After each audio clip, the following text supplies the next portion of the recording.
আসসালামু আলাইকুম রহমতুল্লাহ বারাকাতু। আলহামদুলিল্লাহ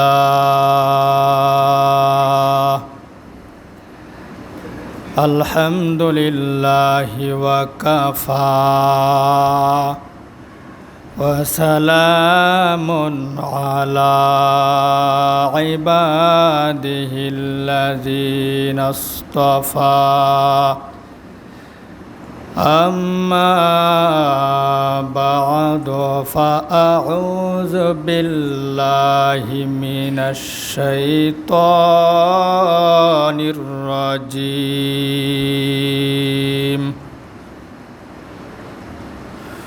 هو الله الخالق البارئ المصور له الأسماء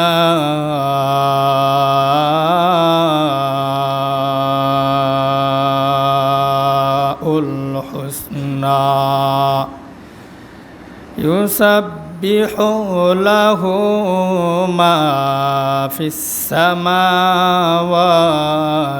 والأرض وهو العزيز الحكيم.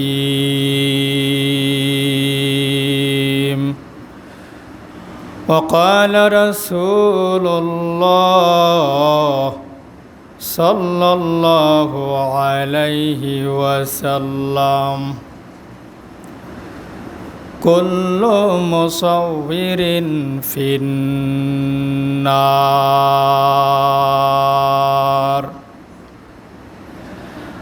أشد الناس عذابا يوم القيامة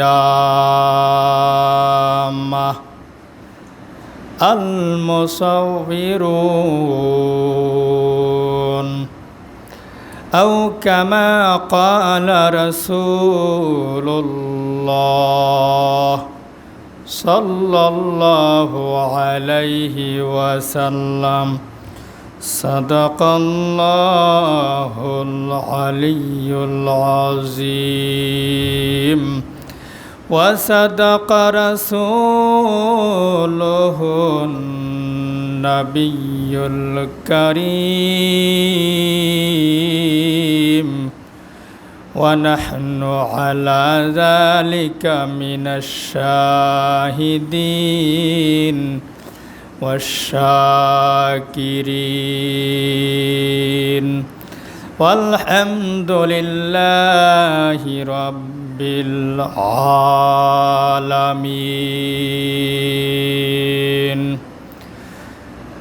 صحبتے صالح تورا صالح کنات، صحبتے صالح تورا صالح کنات، صحبتے তলে তোরা তলে কোনাত، صحبتے তলে তোরা তলে কোনাত। محمد هرگز نگفتا تا نگفتا جبرائیل، محمد هرگز نگفتا تا نگفتا جبرائیل، جبرائیل هرگز نگفتا تا نگفتا رب جلیل، জিব্রাইল হরগেজ না গুফতা তা না গুফতা রব্বুন জলিল।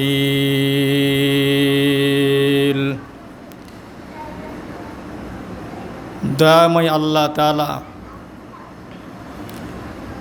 আমাদের সবাইকে যেন ভালো রাখেন। সকলে জোরে সোরে বলি আলহামদুলিল্লাহ। আজকের এই সংক্ষিপ্ত সময়ের ভিতরে যে বিষয়টি আপনাদের সম্মুখে বয়ান করতে চাচ্ছি সে বিষয়টি হলো ঘরে বাহিরে সর্বত্র স্থানে ছবি টানা জায়েজ আছে কিনা, ছবি রাখা জায়েজ আছে কিনা এনে ইনশাআল্লাহ আমরা আলোচনা শুনব। আল্লাহ সুবহানাহু ওয়া তাআলা আমাদের সবাইকে এই বিষয়ে আলোচনা শুনে নিজে আমল করব এবং অন্যকে আমল করার উৎসাহ করব। আল্লাহ আমাদের সবাইকে নিজে আমল করা, অন্যকে আমলের কথাগুলো বলে দেওয়া তৌফিক দান করেন। সকলে জোরে সোরে বলি আমিন।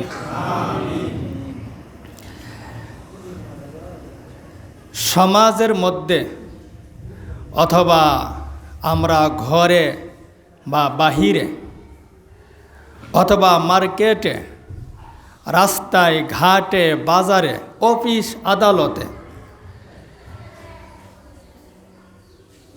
যেখানে ভবন আছে, বিভিন্ন স্থানে আমরা মানুষের ছবি দেখতে পাই। সুন্দর করে ছবি তুলেছে, ওই ছবিটা সুন্দর করে আবার অনেক টাকা ব্যয় করে সেটাকে দেওয়ালে ঝুলে রেখেছে। প্রাণীর ছবি,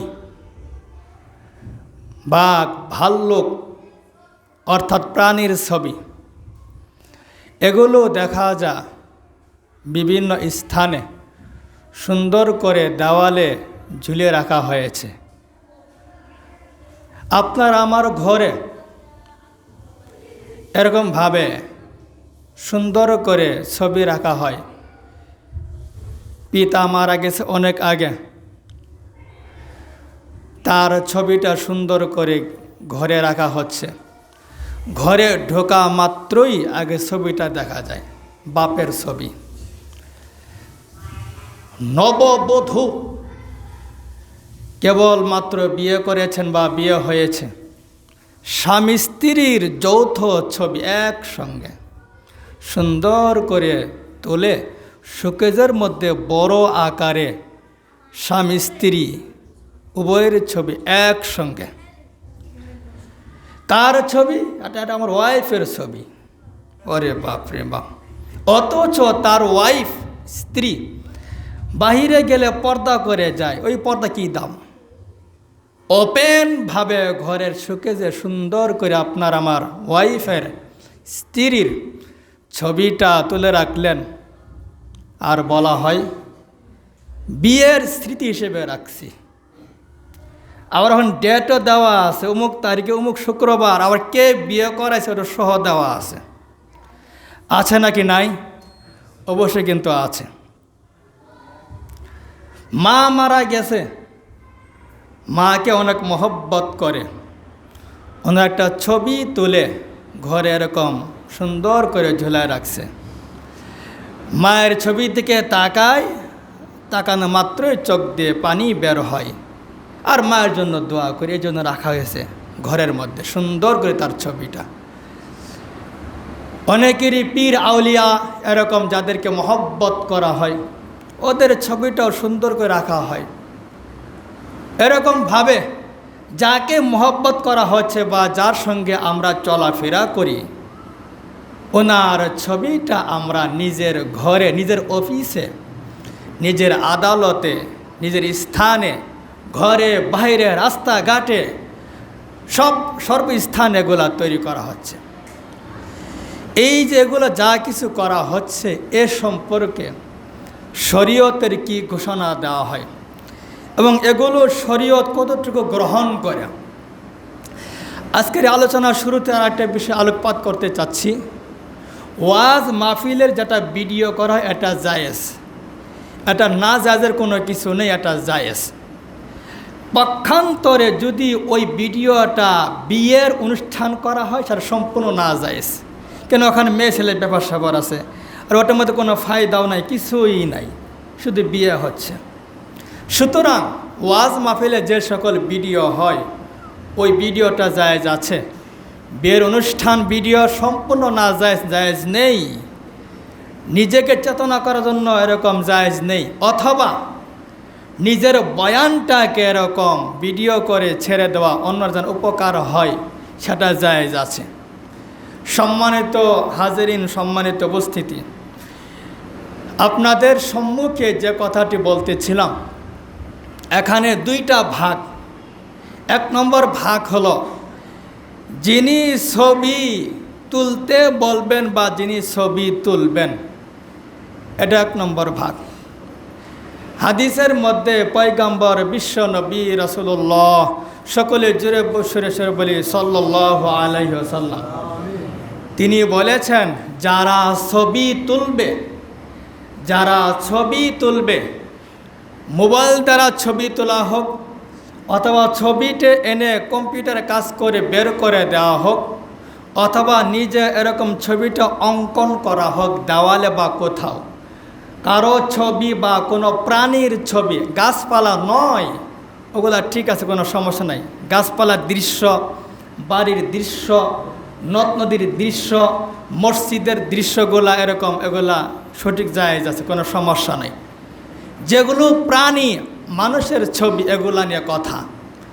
এই যে এরকমভাবে যিনি ছবি তুললেন, ছবি অঙ্কন করলেন, ছবি তোলার আদেশ দিলেন, এরকমভাবে পয়গম্বর বিশ্ব নবী রাসূলুল্লাহ সাল্লাল্লাহু আলাইহি সাল্লাম ইরশাদ করেন, তারা সবাই জাহান্নামের আগুনে জ্বলবে। সকলে বলেন নাউযুবিল্লাহ। এটি পয়গম্বরের হাদিসে ঘোষণা। ক্বালা রাসূলুল্লাহ সাল্লাল্লাহু আলাইহি ওয়াসাল্লাম, কুল্লু মুসাউবিরিন ফিন্নার। ছবি অঙ্কনকারী, ছবি তৈরি করার আদেশ দাতা, ছবিকে যিনি এরকমভাবে কম্পিউটারে নিয়ে এসে কাজ করে দিলেন, এরা সবাই জাহান্নামের আগুনে জ্বলবে। সকলে বলেন নাউযুবিল্লাহ। তো সওয়াবের কাজও করা হচ্ছে, আবার ছবিও তোলা হচ্ছে, তাহলে ওই নামাজের সওয়াব আপনি অবশ্যই পাবেন, কিন্তু ওই পরিমাণ শাস্তি কিন্তু হাশরের ময়দানে গ্রহণ করতে হবে। এক হাদিসের মধ্যে আসছে যে হাশরের ময়দানে মানুষের ভিতরে সবচেয়ে শাস্তি হবে যারা এরকম ছবি তোলে, ছবি অঙ্কন করে। সকলে বলেন নাউযুবিল্লাহ। হাদিসের মধ্যে পয়গম্বর তিনি বলেন, ক্বালা রাসূলুল্লাহ সাল্লাল্লাহু আলাইহি ওয়াসাল্লাম, আশাদ্দুন নাস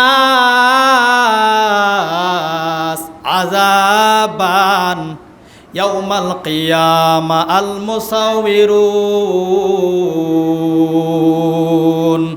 পয়গম্বর বলেছেন আশাদ্দুন নাস, সবচেয়ে মানুষের মধ্যে কঠিনতম শাস্তি হবে হাশরের ময়দানে ওই সকল লোক যারা ছবি অঙ্কন করেছে, যারা ছবি এরকম তৈরি করে দিয়েছে, ছবি যারা করার নির্দেশ দিয়েছে, ওদের জন্য মহান আল্লাহ তাআলা সবচেয়ে শাস্তি দান করবেন।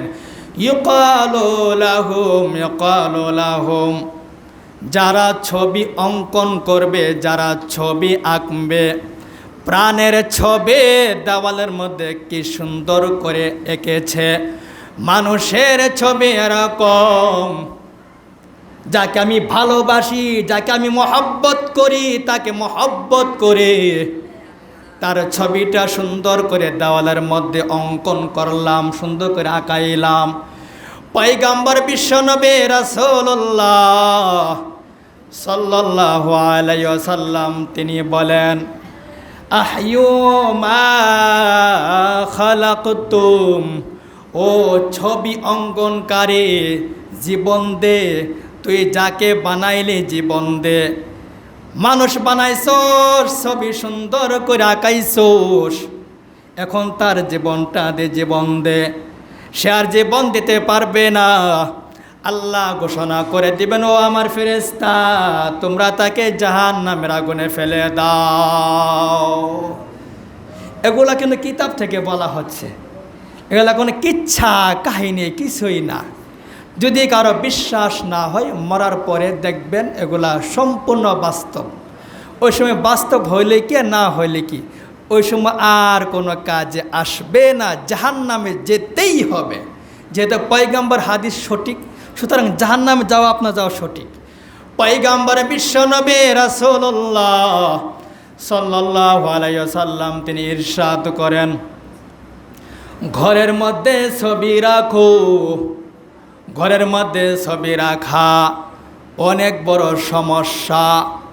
ঘরের মধ্যে ছবি রাখছে পিতার ছবি, মায়ের ছবি, যাকে মহব্বত করি, যাকে প্রাণের চেয়েও ভালোবাসে, তার ছবিটা সুন্দর করে ঘরের মধ্যে শোকেজের মধ্যে সংরক্ষিত সুন্দর করে রাখা হয়েছে। এরকমভাবে এগুলো রাখার কারণে সেখানে রহমতের ফেরেশতা আসে না। রহমতের ফেরেশতা না আসলে কে আসবে কথা বলেন? দুজকের ফেরেশতা। কে আসবে কথা বলেন না কেন? দুজকের ফেরেশতা আসবে। রহমতের ফেরেশতা না আসলে দুজকের ফেরেশতা আসবে, জিন আসবে, শয়তান আসবে। এই জন্য দেখবেন বাচ্চারা ঘুমাইলে চিৎকার করে কান্নাকাটি করে। কান্নাকাটি করবে তো আমি যে রহমতের ফেরেশতা যেন আমার ঘরে না আসে সেজন্য তালাবদ্ধ করে দিয়েছি ছবির মাধ্যমে। তাহলে কিভাবে আমার ঘরের মধ্যে রহমতের ফেরেশতা আসবে? এই জন্য দেখা যায় কোনো পরিবারে বাচ্চারা রাত্রেও ঘুমাইছে, রাত্রে ঘুমানোর পর চিৎকার করে ওঠে। চিৎকার করার কারণ একটাই, ওই ঘরের মধ্যে ছবি থাকার কারণে রহমতের ফেরেশতা আসে না। রহমতের ফেরেশতা না আসলে গজবের ফেরেশতা আসে। এরকমভাবে জিন শয়তান ওই ঘরের মধ্যে প্রবেশ করে। সুতরাং এই যে আমরা এইভাবে ঘরের মধ্যে এগুলো রাখতেছি, নিজেরও ক্ষতি হচ্ছে, অন্যদেরও ক্ষতি হচ্ছে। এগুলাকে সরান, এগুলা ছবিকে সরায় ফেলেন, প্রাণীর ছবিকে সরায় ফেলেন, নিজের স্ত্রীর ছবিকে সরায় ফেলেন, তাহলে রহমত অবশ্যই আপনার উপরে আসবে। রহমতের ফেরেশতা আপনার কাছে আসবে। ঘুমের ঘরে আমার বাচ্চা চিল্লায় কান্নাকাটি করবে না। এরকমভাবে ঘুমের মধ্যে দুঃস্বপ্ন দেখবে না। আল্লাহ সুবহানাহু ওয়া তাআলা আমাদের সবাইকে ঘরের মধ্যে প্রাণীর ছবি, মানুষের যে কারো ছবি যেন আমরা না রাখতে পারি। সকলে জোরে সোরে বলি আমিন। সম্মানিত হাজিরিন, সম্মানিত উপস্থিতি, পয়গম্বর বিশ্বনবী রাসূলুল্লাহ সাল্লাল্লাহু আলাইহি সাল্লাম জিবরাইলের সঙ্গে কথা হয়েছে। আজকে রাতে আসবে জিবরাইল, নবীর সঙ্গে কথা বলবে। সকলে বলেন সুবহানাল্লাহ। কথা হয়েছে জিবরাইলের সঙ্গে, নবীর সঙ্গে। আজকে রাত্রে জিবরাইল আসবে এবং কথা বলবে, ওহী নিয়ে আসবে। পয়গম্বর বিশ্বনবী রাসূলুল্লাহ সাল্লাল্লাহু আলাইহি সাল্লাম রাত্রে যাপন করতেছেন। কোথায় আমার জিবরাইল? সারা রাত শেষ হয়ে গেল, মুয়াজ্জিন আজান দিল, তবু আমার জিবরাইল আসলো না। জিবরাইল তো আমার সঙ্গে কথা দিয়েছিল পয়গম্বর, আজকে রাত্রে কিন্তু আমি আপনার সঙ্গে কথা বলবো। আমি আপনার সঙ্গে কথা বলার জন্য আসবো আজকে রাত্রে। রাত শেষ, জিবরাইল আসে নাই। মোহাম্মদ হরগেজ না গুফতা তানা গুফতা জিব্রাইল। মোহাম্মদ হরগেজ না গুফতা তানা গুফতা জিব্রাইল। জিব্রাইল হরগেজ না গুফতা তানা গুফতা রব্বুন জলিল। জিব্রাইল হরগেজ না গুফতা তানা গুফতা রব্বুন জলিল। সাহবতে সালে তোরা সালে কোনাত। সাহবতে সালে তোরা সালে কোনাত। সাহবতে তলে তোরা তলে কোনাত। সাহবতে তলে তোরা তলে কোনাত। মুহাম্মদ একটা কথাও জবান দিয়ে বের করে না, একটাও কথা জবান দিয়েও বের করে না। মুহাম্মদ বিশ্বনবী মুখে চুপ, একটাও কথা তিনি বের করেন না। যে কথাই বলবে আমার পয়গম্বর, ওই কথাটাই হবে শরীয়ত, ওই কথাটাই হবে হাদিস, ওই কথাটা হবে কোরআন। সুতরাং সাবধান সাবধান, ওই পয়গম্বর মুখ পবিত্র জবান দিয়ে এরকমভাবে একটা কথা বের হয় না যতক্ষণ জিব্রাইল এসে কথা না বলে। জিব্রাইল কোনো কথা মুখ দিয়ে আর বের করে না যতক্ষণ আল্লাহ তাআলা ওয়ার্ডার বা না বলে। আল্লাহ কিছু বললে ওই কথাটা হুবহু জিব্রাইল পয়গম্বরের কাছে এসে শোনায় দেয়। ও পয়গম্বর, আজকের ওহী এগুলো, ও পয়গম্বর আজকে আপনি গোলা করবেন। পয়গম্বর বিশ্বনবী রাসূলুল্লাহ সাল্লাল্লাহু আলাইহি সাল্লাম তিনি রাত্রি যাপন করলেন। জিব্রাইল তো বলছিল আমার সঙ্গে সে দেখা করবে, আমার সঙ্গে সে আজকে কথা বলবে। কোথায় জিব্রাইল? আজকে কেন আসলো না? দিনের বেলা হয়ে যাওয়ার পর জিব্রাইল নবীর কাছে আসছে। প্রথম প্রশ্ন পয়গম্বর প্রশ্ন করলেন, ও জিব্রাইল তুমি বলছিলা তুমি আজকে আমার সঙ্গে রাত্রে এরকম কথা বলবা, তুমি কেন আসো নাই? জিব্রাইল বলল, আল্লাহর নবী আপনি আয়েশা সিদ্দিকা রাদিয়াল্লাহু তাআলা আনহার বাসায় ছিলেন, আপনি যে বিছানায় আপনি শোয়ান অবস্থায় ছিলেন ওই বিছানার চাদরের মধ্যে এরকম কোন একটা ছবি ছিল, ছবি। এই ছবি থাকার কারণে আমি জিব্রাইল আপনার কাছে আসতে পারি না। সুতরাং ছবি থাকা মানে রহমতের ফেরেশতাকে আমার ঘরের মধ্যে আসা সম্পূর্ণ অফ করে দিলাম। ছবি থাকা মানে প্রাণীর ছবি থাকা মানে ঘরকে তালা দিলাম, বাইরে থেকে কোনো রহমতের ফেরেশতা আসবে না। আসবে কি এখন জিন শয়তান, মানুষ শয়তান, যার কারণে আপনারা আমার বাচ্চাদের এরকম অসময় তাদের অসুখ হয়ে যা, তাদের লেখাপড়া মনে থাকে না, তাদের লিখতে বসতে মন চাই না, পড়তে মন চাই না। সুতরাং আমরা শরীয়ত সম্মত কাজ করব এবং এগুলা কখনো নিজেদের ঘরের মধ্যে রাখবো না। আল্লাহ সুবহানাহু ওয়া তাআলা আমাদের নিজের স্বার্থে, নিজের ছেলেমেয়ের স্বার্থে আল্লাহ সুবহানাহু ওয়া তাআলা আমাদের সবাইকে এই সকল ছবিকে সরিয়ে রাখার তৌফিক দান করেন। সকলে জোরে সরে বলে আমিন। পয়গম্বর বিশ্বনবী রাসূলুল্লাহ সাল্লাল্লাহু আলাইহি সাল্লাম ইরশাদ করেছেন, লা তাদখুলুল মালাইকাতু বাইতান ফিহি কালবুন ওয়ালা সূরা। ওই ঘরের মধ্যে রহমতের ফেরেশতা আসবে না, ওই ঘরের মধ্যে আল্লাহ পাকের রহমত আসবে না, ওই ঘরের মধ্যে আল্লাহ পাকের শান্তি আসবে না যে ঘরের মধ্যে এরকমভাবে কুকুরের ছবি রাখা হয়েছে, কোনো প্রাণীর ছবিকে রাখা হয়েছে, কোনো মানুষের ছবিকে রাখা হয়েছে। এক হাদিসের মধ্যে আসছে, ওখানে আমি ওইটুকু ইবারত পড়লাম, আরবি ইবারত। ওখানে বলছে আল ওয়াজিবু আবশ্যক। ওটাকে আমি স্ক্যান করে ছবি তুলে মোবাইলের মধ্যে নিয়ে আসছি, ওটা এখন দেখা যাবে না। ওখানে আছে আল ওয়াজিব। পয়গম্বর বলছেন যে কোন একটা ছবি থাকলে সেটাকে চূর্ণ বিচূর্ণ করা, মূর্তি পূজা ভাস্কর্যকে চূর্ণ বিচূর্ণ করা এটা আবশ্যক। সকলে বলেন আলহামদুলিল্লাহ। আপনার ছবি পেয়েছেন, ছবিকে চূর্ণ বিচূর্ণ ছিঁড়ে এটা আপনার উপর আবশ্যক, ওয়াজিব। কোন একটা ভাস্কর্য পেয়েছেন, মূর্তি পেয়েছেন, সেটাকে চূর্ণ বিচূর্ণ করা এটা আবশ্যক। পয়গম্বর বলেন, ক্বালা রাসূলুল্লাহ সাল্লাল্লাহু আলাইহি ওয়াসাল্লাম, লা তাদাউ সূরা ইল্লা তামাস্তাহা। কোনো একটা ভাস্কর্য পেলে, কোনো একটা মূর্তি পেলে, কোনো একটা মানুষের ছবি পেলে, কোনো একটা প্রাণীর ছবি পেলে সেগুলাকে চূর্ণ বিচূর্ণ করে দাও, সেগুলাকে এরকম চিরে ফেলো। পয়গম্বরের ঘোষণা, পয়গম্বরের ঘোষণা। এরকমভাবে এই পয়গম্বর তিনি নামাজ আদায় করতেছেন, ঘরের মধ্যে নামাজ আদায় করতেছেন, তিনি ওই নামাজের মধ্যে এরকম শান্তি পেলেন না।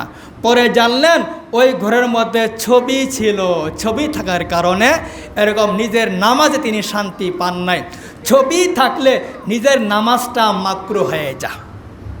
ঘরের মধ্যে আপনি মহব্বত করে ছবি রাখছেন, এরকমভাবে সুন্দর করে কোনো প্রাণীর ছবি রাখছেন। ওই ছবি থাকার কারণে এই যে আমি নামাজ পড়ি মাঝে মধ্যে, নফল নামাজ, সুন্নত নামাজ, তাহাজ্জুদের নামাজ, এগুলো যে আদায় করি, ওই নামাজটা মাকরুহ হয়ে যাবে। ঘরের মধ্যে কিতাবের মধ্যে লেখা আছে কোনো মূর্তি রাখা, কোনো ভাস্কর্য রাখা, কোনো প্রাণীর ছবি রাখা, কোনো মানুষের ছবি রাখা, এগুলো সম্পূর্ণ হারাম, সম্পূর্ণ হারাম, সম্পূর্ণ হারাম। আল্লাহ সুবহানাহু ওয়া তাআলা তিনি বলেন, হুয়াল্লাহুল খালিকুল বারিউল মুসাউবির, হুয়াল্লাহুল খালিকুল বারিউল মুসাউবির। আল্লাহ সুবহানাহু ওয়া তাআলা তিনি কুরআনের মধ্যে ইরশাদ করতেছেন, বান্দা, আল্লাহর পরিচয় দেওয়া হচ্ছে হুয়াল্লাহুল খালিক, আল্লাহ হলো সৃষ্টিকর্তা। আল্লাহ কি বলেন? আল্লাহ হলেন সৃষ্টিকর্তা। আপনাকে আমাকে কে বানাইছে? কথা বলেন। আল্লাহ সুবহানাহু ওয়া তাআলা তিনি বানাইছেন। আল বারিউ, তিনি উদ্ভাবন কর্তা, তিনি আবিষ্কারক। আল্লাহ তাআলা তিনি যা সৃষ্টি করেন এগুলার কোনো নমুনা নাই। যা সৃষ্টি করছেন আসমান, আসমান সৃষ্টি করার আগে কোনো নমুনা নাই, নমুনা নাই। নমুনাবিহীন আল্লাহ সৃষ্টি করেছেন। এটি আল্লাহ তাআলার গুণ, আল্লাহ তাআলার বৈশিষ্ট্য। হুয়াল্লাহুল খালিকুল বারিউল মুসাউবির। মুসাউবির অর্থ হলো কিতাবের মধ্যে দেখলাম রূপদাতা, রূপদাতা, রূপদাতা। একটা সন্তান যখন নাকি মায়ের গর্ভে এসে যায়, ফেরেশতা আল্লাহ তাআলার কাছে বলায়, আল্লাহ এই যে বান্দা বান্দিকে দুনিয়াতে বানাইতেছেন তার কি হাত দিব কি দিব না? আল্লাহ বলেন, হ্যাঁ, তার হাতগুলো দিয়ে দাও। ফেরেশতা বলে, আল্লাহ তার পাগুলো দিব কি দিব না? আল্লাহ বলেন, হ্যাঁ, তার পাগুলো দিয়ে দাও। ফেরেশতা বলে, আল্লাহ তার চোখ দিব কি দিব না? আল্লাহ বলেন, হ্যাঁ, তার চোখগুলো দিয়ে দাও। নাক দিব কি দিব না? হ্যাঁ, নাক দিয়ে দাও। তার ব্রেন দিব কি দিব না? হ্যাঁ, ব্রেনগুলো দিয়ে দাও। চুল দিব কি দিব না? চুলগুলো দিয়ে দাও। তাহলে আকৃতি দাতা, রূপ দাতা কে হলেন? আল্লাহ। আল্লাহ হুকুমের সব কিছু হচ্ছে। আল মুসাউবির, রূপদাতা। রূপদাতা একমাত্র আল্লাহ তাআলা। ও মানুষ জাতি, তুমি কেন রূপ দাও? তুমি মানুষের ছবিগুলা কেন তুলতেছ? তোমাকে তো রূপ দেওয়ার অধিকার আল্লাহ দেয় নাই। রূপ কে দিবে বলেন? একমাত্র আল্লাহ। ছবি তুললাম, রূপ দেওয়ার মতো হয়ে গেল। মূর্তি বানাইলাম, রূপ দেওয়ার মতো হয়ে গেল। ভাস্কর্য তৈরি করলাম, রূপ দেওয়ার মতো হয়ে গেল। সুতরাং রূপদাতা, এরকম আকৃতি করা একমাত্র পাওয়া শুধু কারা আছে? একমাত্র আল্লাহ সুবহানাহু ওয়া তাআলা, তারা আছেন। আল মুসাউবির অর্থ হলো রূপদাতা। এই গুণটা শুধু আল্লাহ তাআলার আছে। সুতরাং কোনো মানুষ যদি কোনো ছবি নিজের ঘরে রাখা, এটা হলো হারাম, হারাম। কোনো প্রাণীর ছবি যদি এরকম নিজের ঘরের মধ্যে সংরক্ষণ করে রাখে, এটাও হলো হারাম। এই জন্য ওগুলাকে চূর্ণ বিচূর্ণ করা আবশ্যক, ওয়াজিব। আর যদি ছবি থাকে এগুলা পুড়ে, এগুলো ছিঁড়ে এরকমভাবে পুড়ে দেওয়া আবশ্যক। সুতরাং এই কথাগুলো যদি আমরা বুঝে থাকি, আল্লাহ সুবহানাহু ওয়া তাআলা আমাদের সবাইকে এই কথার উপর আমল করার তৌফিক দান করেন। সকলে জোরে সোরে বলি আমিন। সুতরাং এই সঙ্গর গোষ যারা আমরা আছি, ইনশাআল্লাহ কোনো একটা ঘরে আমরা এই ছবিগুলো রাখবো না। হ্যাঁ, যদি কেউ হজ করতে যায় সেটা ভিন্ন কথা, ওটা লাগবেই তো। যে আপনি জব করেন অবশ্যই লাগে, অথবা কোথাও আপনি আছেন অবস্থান করেন সেখানে ছবি লাগে, সেটা ভিন্ন কথা। ওগুলো ছোটো ছবি হয়, ওগুলো মধ্যে থাকে, কোনো সমস্যা নাই। অনেক সময় বইয়ের উপরে ছবি থাকে, বইয়ের উপরে, ওই বইয়ের উপর যেগুলো ছবি থাকে ওগুলো সুন্দর করে এরকম মলট না দেখা যায়। ওগুলো যদি দেখা যায় তো একই অবস্থা হবে, আপনার ঘরে রহমতের ফেরেশতা আসবে না, জিন আসবে। আল্লাহ সুবহানাহু ওয়া তাআলা আমাদের সবাইকে এই আলোচনাগুলো আমল করার তৌফিক দান করেন। সকলে জোরে সোরে বলি আমিন। আলহামদুলিল্লাহ আমাদের এই মসজিদে প্রতি জুমাবার, প্রতি শুক্রবার বয়ানের শেষে, খুতবার সুন্নাতের আগে আমরা মসজিদকে এরকমভাবে কিছু দেওয়ার জন্য সবাই থাকি প্রস্তুতি। আমরা সবাই ইনশাল্লাহ মসজিদের জন্য সকলে ইনশাল্লাহ দান করি, সকলেই দান করি ইনশাল্লাহ। এবং যারা দান করার খেয়াল